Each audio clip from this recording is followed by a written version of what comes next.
नमस्ते सदा वत्सले मातृभूमि।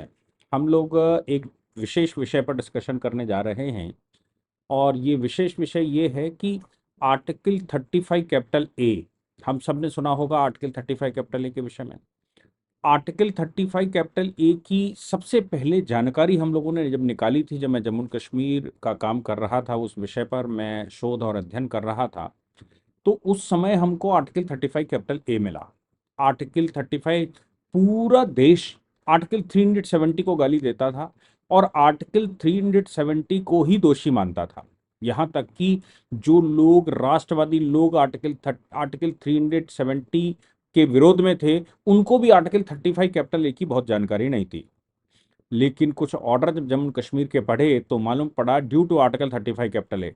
कॉन्स्टिट्यूशन की किताब में देखा तो आर्टिकल 35 कैपिटल ए था ही नहीं।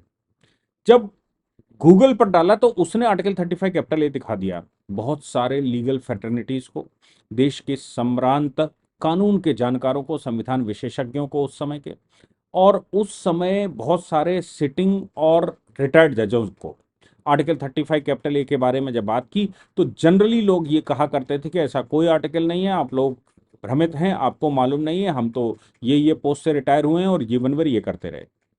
जब उनको आर्टिकल 35 कैपिटल ए दिखाया गया तो उन्होंने कहा ये संसार का सबसे बड़ा ब्लंडर, भारत में सबसे बड़ा ब्लंडर 35 कैपिटल ए था, जो संसद में नहीं रखा गया, जो पार्लियामेंट में गया नहीं, जिस पर कोई कैबिनेट नहीं बैठी, जिस पर कोई बहस नहीं हुई और जिसका कोई कानून पास नहीं हुआ।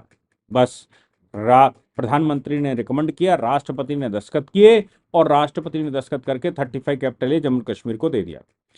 आर्टिकल 35 कैपिटल ए ही जम्मू कश्मीर के सेपरेशन का मुख्य कारण था। 370 उसका आधार जरूर था, लेकिन जो कहर ढाया था वो आर्टिकल 35 कैपिटल ए ने डाला था। आर्टिकल 35 कैपिटल ए ये कहता है कि जम्मू कश्मीर राज्य में कौन एम्प्लॉयमेंट करेगा, कौन स्थायी निवास बनाएगा, कौन वहां पर सरकारी नौकरी करेगा, कौन प्रोफेशनल एजुकेशन लेगा और कौन सरकारी सुविधाएं लेगा, ये जम्मू कश्मीर की सरकार तय करेगी। जम्मू कश्मीर की सरकार ने आर्टिकल 35 कैपिटल ए का सहारा लेते हुए एक ऑर्डर पास किया, जिसको उन्होंने कहा 1944 से पहले जो जम्मू कश्मीर में आ चुके होंगे वही जम्मू कश्मीर के निवासी माने जाएंगे और जो 1944 के बाद आए होंगे वो निवासी नहीं माने जाएंगे। आप समझ लीजिए कि इतने दिनों तक राज्य में 1954 से लेकर और 2019 तक, जब केंद्र सरकार में मोदी जी की सरकार ने आर्टिकल 35 कैपिटल ए और आर्टिकल 370 जम्मू कश्मीर का कॉन्स्टिट्यूशन और जो प्रावधान भारत के संविधान के उस राज्य में नहीं जाते थे, यानी कि केंद्रीय संविधान के उसमें नहीं जाते थे, उन सबको एक साथ समाधान कर दिया। राज्य में ज्यादा उधम ना मचे, इसके लिए उन्होंने राज्य को दो हिस्सों में बांट दिया, एडमिनिस्ट्रेट उसको यूनियन टेरिटरी बना दिया और खेल खत्म। बड़ा संघर्ष हुआ, इंटरनेशनल लेवल पर, नेशनल लेवल पर बहुत कुछ करने की कोशिश की गई, लेकिन सरकार चूंकि बहुत दृढ़ता से काम कर रही थी इसलिए वो संभव हो नहीं पा रहा था। आप सोचिए कि कांग्रेस के समय पर नेहरू जी ने वो प्रावधान लागू किया था और वो शेख अब्दुल्ला को दे दिया था, जिसको देश ने इतने दिनों तक भोगा। लाखों लोगों की मृत्यु हुई।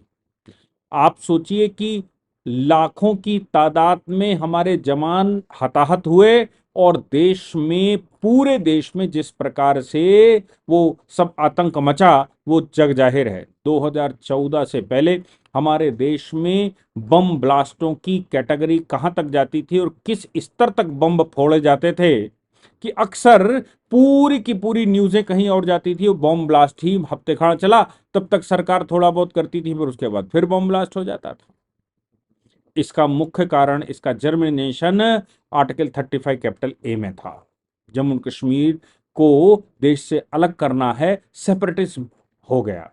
आप सोचिए अगर 35 कैपिटल ए 370 या 35 कैपिटल ए जम्मू कश्मीर का संविधान और इस प्रकार के कॉन्स्टिट्यूशनल ऑर्डर अगर पास ना किए गए होते तो क्या ये जम्मू कश्मीर राज्य इतने बड़े स्तर पर हताहत होता? मैं मानता हूं कि एक पार्टिकुलर कम्युनिटी जिसने पाकिस्तान बनाया, जो लोग हिंदुस्तान में रह गए, वो आज भी गजवाए हिंद का अंदर एक वो लेकर बैठे हैं। मैं मानता हूं कि जम्मू कश्मीर की तरह कि जम्मू कश्मीर की तरह ही देश में बहुत सारे राज्यों में ये पनप रहा है। उस पनपने में केरला, तमिलनाडु, कर्नाटका, और आगे चले जाएंगे तो उधर असम, बंगाल, नॉर्थ ईस्ट, जम्मू कश्मीर खुद, आज की तारीख में पंजाब, और उत्तर प्रदेश, बिहार और इन और महाराष्ट्र, इनमें लोग मनसूबे पाले बैठे हैं कि किस प्रकार से गजवा हिंद होगा, हिंदुस्तान पर कब्जा कर लेंगे। आप सोचिए उसके लिए तैयारियां कैसे की जाती हैं। राज्य में सरकारें बदलती हैं तो वो राज्य में इस प्रकार के कानून पास करते हैं। कर्नाटक सरकार ने इस प्रकार का एक कानून पास किया है, पास नहीं किया, हालांकि वो उन्होंने बनाया और वो ठंडे बस्ते में रख दिया। वो कानून ये कहता है कि कर्नाटक राज्य के अंदर अगर कोई बाहर का व्यक्ति आएगा तो वो कर्नाटक में जन्मी जाने वाली एम्प्लॉयमेंट में काम नहीं कर सकता। यानी कि अगर उत्तर प्रदेश का कोई व्यक्ति आईटी सेक्टर में बेंगलुरु में कोई काम करना चाहता है तो वो वहां पूर्ण रूप से उसको रास्ता नहीं मिलेगा। मैं कंपनी की एक ऑफिस क्यों बिठाऊं हैदराबाद में, मैं अपनी कंपनी का एक ऑफिस क्यों बिठाऊं बेंगलुरु में, मैं अपने ऑफिस का एक कार्यालय, मैं कंपनी का एक कार्यालय क्यों बैठाऊं चेन्नई में। ये बहुत सारे प्रश्न हैं कि हम क्यों ऐसा करें।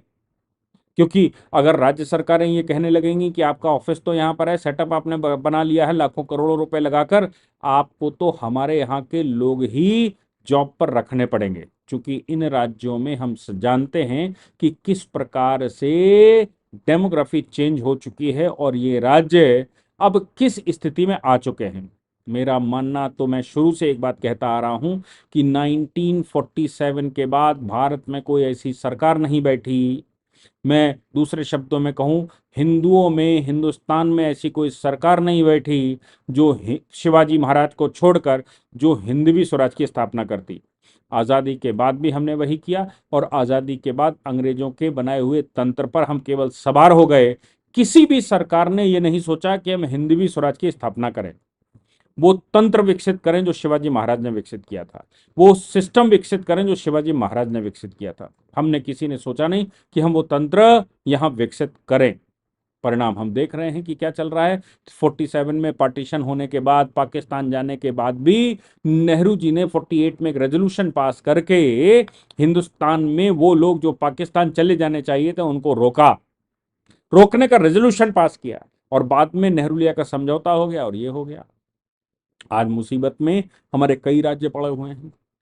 कांग्रेस की कर्नाटक की सरकार एक बिल लेकर आई है, उस बिल के माध्यम से वो ये कहना चाहते हैं कि जो कन्नड़ जानता होगा, जो कम से कम हाई स्कूल का सर्टिफिकेट कन्नड़ से लिया होगा, यानी कि कर्नाटका से लिया होगा, और उसने बड़ी सारी कंडीशनें लगाई हैं, ये लोग ही कन्नड़ माने जाएंगे। ये वैसा ही है जैसा आर्टिकल 35 कैपिटल ए के समय पर जम्मू कश्मीर राज्य ने इस प्रकार के प्रावधान कर दिए थे कि वो कब इसको मानेंगे और कैसे मानेंगे, मतलब किसको वो जम्मू कश्मीर का निवासी मानेंगे। ये बात उन्होंने अपने यहां एक कानून बनाकर पारित कर दी थी। 1989 का जो एक्सोडस हुआ वो उसका परिणाम था। उन्होंने कहा कि अब थोड़े से रह गए, इनको बाहर निकाल के फेंक दो। बाद में जम्मू कश्मीर राज्य ने एक और नया रेजोल्यूशन पास करके ये कहा कि जो जम्मू कश्मीर के महिलाएं जम्मू कश्मीर के बाहर विवाह करेंगी उनके राइट खत्म हो जाएंगे, उनकी अगली पीढ़ियों पर राइट नहीं मिलेंगे, उनको जम्मू कश्मीर राज्य में कुछ नहीं मिलेगा, गोरखाओं को कुछ नहीं मिलेगा, स्वीपर्स को कुछ नहीं मिलेगा जो पंजाब से जाकर वहां शिफ्ट हुए 1956 में। ऐसे बहुत सारे प्रावधान जम्मू कश्मीर ने अपने लिए पाल कर रखे, और वैसा ही प्रावधान अब आज की कांग्रेस प्रभावित सरकारें पास कर रही हैं। कांग्रेस प्रभावित सरकारों का, कांग्रेस प्रभावित मतलब कांग्रेस की सरकार, आप सोचिए कि मुस्लिम रिजर्वेशन, इसका कोई कॉन्सेप्ट कॉन्स्टिट्यूशन में नहीं है, कर्नाटक सरकार उसको लेकर आ रही है। कर्नाटक की सरकार जैसे ही कांग्रेस की बनी, डीके शिव कुमार के खिलाफ 150 करोड़ रुपए के गबन का मामला है, मतलब उसका मामला है ईडी का। 150 करोड़ के मामले पर जब केस चल रहा है तो उन्होंने इस पर कंसेंट वापस ले ली। हालांकि वो मामला अभी कोर्ट में पेंडिंग है, कोर्ट ने भी विड्रॉ होने से रोक दिया है उन्हें भी, सुप्रीम कोर्ट ने, लेकिन उन्होंने तो विड्रॉ कर लिया। आप सोचिए कि वहां पर अब अब त्योहारों के लिए भी समस्या हो रही है। सवाल ये पैदा होता है कि कानून क्यों बना रहे हो? कानून इसलिए बनाया जा रहा है कि देश के बाकी लोग, जो डेमोग्राफी अपने आप चेंज होती है, वो डेमोग्राफी वहाँ की चेंज ना हो सके, कोई देश के दूसरे स्थानों से जाकर कर्नाटक में ना बस सके। हालांकि मेरा मानना है कि एड्रेस करते समय ये कन्विंस किया गया होगा कि भाई लोगों को एड्रेस करना है, जबकि सरकारों को ये बात मालूम है। आंध्र प्रदेश जिस समय हुआ करता था, तेलंगाना आंध्र प्रदेश सामूहिक हुआ करता था, उस समय आंध्र प्रदेश सरकार ने तेलंगाना के लिए कुछ कंसेशन जारी किए थे। पीवी नरसिंह राव और अभी सुप्रीम कोर्ट चले आए थे। PV Narasimha Rao versus state of Andhra Pradesh का जजमेंट सुप्रीम कोर्ट में आया। सुप्रीम कोर्ट ने कहा भारत में एक नागरिकता है, और भारत में एक नागरिकता होते हुए किसी भी व्यक्ति के लिए, किसी भी क्षेत्र के लिए अलग से कोई भेदभाव पूर्ण नहीं किया जा सकता। वो रिजर्वेशन और कंसेशन ये सब चल रहा था, तो उन्होंने कहा ये हो नहीं सकता। आपको याद होगा कि मध्य प्रदेश के अंदर दिग्विजय सिंह की सरकार थी। उन्होंने सरकारी नौकरी में ये कंडीशन लगा दी थी कि जो मध्य प्रदेश का निवासी नहीं होगा वो उनके यहाँ नौकरी नहीं कर सकता, उनके यहाँ भर्ती में पार्टिसिपेट एलिजिबिलिटी ही नहीं है। सुप्रीम कोर्ट ने उसको उड़ाया था। ऐसा कई बार कांग्रेस की सरकारें अलग अलग समय पर अलग अलग राज्यों में कर चुकी, लेकिन हर बार सुप्रीम कोर्ट में जाकर वो टिकता नहीं है। तो फिर क्यों ऐसा किया जाता है? उसके दो कारण हो सकते हैं। एक कारण तो ये है कि वो जनता को एड्रेस करना चाहते हैं, भैया हम तुम्हारे हितैषी हैं। लेकिन कांग्रेस तो मैं मानता हूं कि पैन इंडिया पार्टी है, वो तो राष्ट्रीय पार्टी है। राष्ट्रीय पार्टी होने के नाते राज्यों में भेदभाव करें तो ये तो स्वीकार नहीं हो सकता। ये तो उनको जवाब देना पड़ेगा। अगर वो ये कहेंगे कि हम वहां पर बाहर के लोगों को नहीं आने देंगे, तो उनको उन उत्तर प्रदेश के लोगों को जवाब देना पड़ेगा जो आईटी फील्ड में या दूसरी फील्डों में कर्नाटक में नौकरी करते हैं। उन लोगों को भी जवाब देना पड़ेगा जो बिहार के रहने वाले हैं, जो झारखंड के रहने वाले, जो छत्तीसगढ़ के रहने वाले, जो महाराष्ट्र के रहने वाले, जो दिल्ली के रहने वाले, जो मध्य प्रदेश के रहने वाले हैं, या देश के किसी भी अन्य कोने के रहने वाले उस प्रोफेशन के लोग जिनके लिए काम केवल और केवल कर्नाटक में बेंगलुरु आईटी इंडस्ट्री के रूप में डेवलप हो गई है, वो लोग कहाँ जाएंगे? वो कैसे काम करेंगे? दूसरा उसका सामाजिक प्रभाव ये है, उसका उसका इकोनॉमिक प्रभाव ये है कि भाई मैं अपना ऑफिस या मैं अपनी फैक्ट्री, फिर इसका मतलब ये हो गया कि मैं इन्वेस्टमेंट कर्नाटक में क्यों करूंगा? अगर मैं अपने मन का एम्प्लॉयमेंट नहीं रख सकता, मैं सिलेक्शन नहीं कर सकता, मेरे सामने कंडीशंस हैं, तो फिर मैं क्यों अपना एक ऑफिस या फिर मैं अपना फैक्ट्री या मैं अपनी कंपनी क्यों कर्नाटक में खोलूं? मैं इन्वेस्टमेंट कर्नाटक में क्यों करूं? संसार का कोई भी कंपनी कर्नाटक में इन्वेस्टमेंट क्यों करे? कर्नाटक की डेवलपमेंट में वो क्यों पार्टिसिपेट करे? क्योंकि अगर मुझे फ्रूटफुल रिजल्ट नहीं मिलता, भारत लेजिस्फेयर नहीं है। भारत एक ऐसा देश है जहां पर इंडस्ट्री में भेदभाव नहीं है। आर्टिकल 19 में हमने प्रोफेशन, ऑक्यूपेशन, ट्रेड के लिए खुली स्वतंत्रता दे रखी है। हमने कहा है कि आप वो कर सकते हो, आप देश के किसी भी हिस्से में जा सकते हैं, एसोसिएट कर सकते हैं और वहां रह सकते हैं। आर्टिकल 19 में जब हमने इस प्रकार की स्वतंत्रता दे रखी है, तो फिर राज्य सरकारों के पास क्या अधिकार है कि वो इस प्रकार रोक दें? फिर जब हमने आर्टिकल 14 में इक्वलिटी दे रखी है कि देश के एक नागरिक को पूरे देश में एक से अधिकार और कर्तव्य होंगे, जो आर्टिकल 35 कैपिटल ए ने भेदभाव किए थे उसको भी आर्टिकल 14 के आधार पर सुप्रीम कोर्ट ने उड़ा दिया। हालांकि वो उड़ा दिया केंद्र की सरकार ने, मोदी जी की सरकार ने, लेकिन सुप्रीम कोर्ट ने भी उसको वेरीफाई किया। आप सोचिए, वैसे प्रावधान कांग्रेस शासित प्रदेश क्यों करने की कोशिश कर रहे हैं? क्यों एक राज्य के निवासियों को विशेषाधिकार के नाम से सेपरेटिज्म की तरफ धकेलने का प्रयास कर रहे हैं? इस पर विचार कर्नाटक की जनता को करना होगा। इस पर विचार कांग्रेस को वोट देने वाले एक एक व्यक्ति को करना होगा। इस पर विचार कांग्रेस की मानसिकता से प्रभावित लोगों को देना पड़ेगा। इसका जवाब उनको मांगना चाहिए राहुल गांधी से, उनको मांगना चाहिए कांग्रेस के आला कमान से। क्या कांग्रेस राज्य के आधार पर भेदभाव कर रही है? क्या वो एक नया जम्मू एंड कश्मीर या कई जम्मू एंड कश्मीर देश में बनाना चाहती है? वो कांग्रेस ही थी जिसने जम्मू एंड कश्मीर 370 के अलावा 371 ABCDEFGH ये बनाए और उन राज्यों को एक विशेष दर्जा दिया, उन राज्यों को सेपरेटिज्म की तरफ भेजा। आप सोचिए कि आर्टिकल 370 जब खत्म करने की बात हो रही थी तो विपक्ष, मुस्लिम, ईसाई देश के और जो विपक्ष में इस सरकार के विरुद्ध थे, उन सब ने एक ही बात कही कि आप 370 को खत्म कर दिया है, आप 371 कैपिटल ABCD को भी खत्म कर देंगे। मनीष तिवारी तो ऑनरेबल सुप्रीम कोर्ट में एक आईए लेकर चले गए। उस आईए में वो उन्होंने बोलना शुरू किया जैसे कि यह करेंगे वो करेंगे, ऑनरेबल चीफ जस्टिस ने उनको अदालत में से भगा दिया। उन्होंने कहा कि आप क्या लेकर आए, आप इस पिटीशन से रिलेटेड बात करिए, आप क्या ये नया सगुफा छोड़ के लाए नॉर्थ ईस्ट और ये वो, हम उस पर बात करने के लिए नहीं बैठे। इनकी पिटीशन को यहीं डिसमिस किया जाए और इनको इस केस से बाहर किया जाए। आप सोच लीजिए कि उसको बाइंड अप किया था, डिसीजन देने के लिए कोर्ट तैयार, सुनने को ही तैयार नहीं था, उसने उनको बाइंड अप दिया था। मनीष तिवारी भी कांग्रेस को बिलोंग करते हैं। इस प्रकार के जो वकील ऑनरेबल सुप्रीम कोर्ट में खड़े होते हैं वो सब मोस्टली उसी एक ही विचारधारा से क्यों पैदा हो रहे हैं? क्या उस एक पार्टी की विचारधारा ऐसी है कि देश को तोड़ने के लिए जितना प्रयास कर सकते हैं उतना प्रयास करेंगे?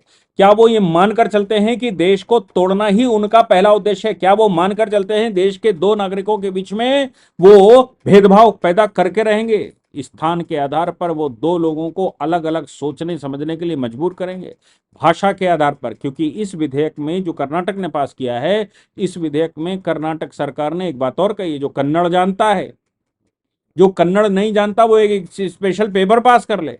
आप सोच लीजिए, क्या अब वो ये करने वाले हैं कि कर्नाटक में काम करना है तो किसी भाषा में, राष्ट्रीय भाषा में आप नहीं कर सकते, आपको कन्नड़ में ही करना पड़ेगा? क्या उनके दिमाग में ये बात चल रही है? ताकि वो अभी से भाषाई आधार पर, और देश में भाषाई आधार पर तो कॉन्स्टिट्यूशनली 22 भाषाएं हैं, लेकिन अनकॉन्स्टिट्यूशनली तो भारत में 300 से ऊपर भाषाएं। अगर इन भाषाओं के आधार पर सेपरेशन करना शुरू किया तो क्या वो यूरोप की तरह भारत के अंदर 30-35 राज्य बनाना चाहते हैं, देश बनाना चाहते हैं? क्या वो यूनियन ऑफ इंडिया जो वो राहुल गांधी बोल रहे थे अमेरिका में कि वो ये तो राज्यों का समूह है और इसको तो अलग हो जाना चाहिए, या इनको ऑटोनॉमी है, इनको इनको स्वतंत्रता है, क्या वो वही चाल है ये कि वो कर्नाटक से इस बीज को पुनः बो रहे हैं? आप सबको विचार करना होगा इसमें। ऑनरेबल, मैं मानता हूं सुप्रीम कोर्ट में नहीं टिकेगा, मैं मानता हूं कोर्ट में नहीं टिकेगा, लेकिन एक पार्टी क्या विचार कर रही है, कैसे विचार कर रही है, इस पर भी विचार करना ही चाहिए कि उनकी मानसिकता क्या है। वो सत्ता में आ जाएं, आप कह सकते हैं कि केंद्र सरकार जो बीजेपी की सरकार है वो उसने ये नहीं पूरा किया, कुछ ऐसा नहीं लगा, कुछ वैसा नहीं लगा, लेकिन सत्य तो यह है कि भारतीय जनता पार्टी राष्ट्र के जो राष्ट्रीय चरित्र है, राष्ट्रीय चरित्र के अनुसार ही, राष्ट्रीय चरित्र के अनुसार ही वो काम कर रहे थे, या उन्होंने भारत को 370 खत्म करके, मंदिरों के विषय को वो करके, या इस तरह के विवादित ट्रिपल तलाक जैसे कानूनों को निपटाकर, या यूनिफॉर्म सिविल कोड जैसे कानूनों को लाकर क्या भारत की सही दिशा में नींव रखना चाह रहे हैं, या जा रहे हैं, या रख रहे हैं? इस पर हम सबको विचार करना चाहिए, अन्यथा हम किसी दूसरे मार्ग पर जा रहे हैं। भारत संकट पर खड़ा है, भारत भभकते हुए आग के गोलों पर खड़ा है, और ये क्या खेल रहे हैं ये हम सबको दिख रहा है। जय हिंद, जय भारत, वंदे मातरम।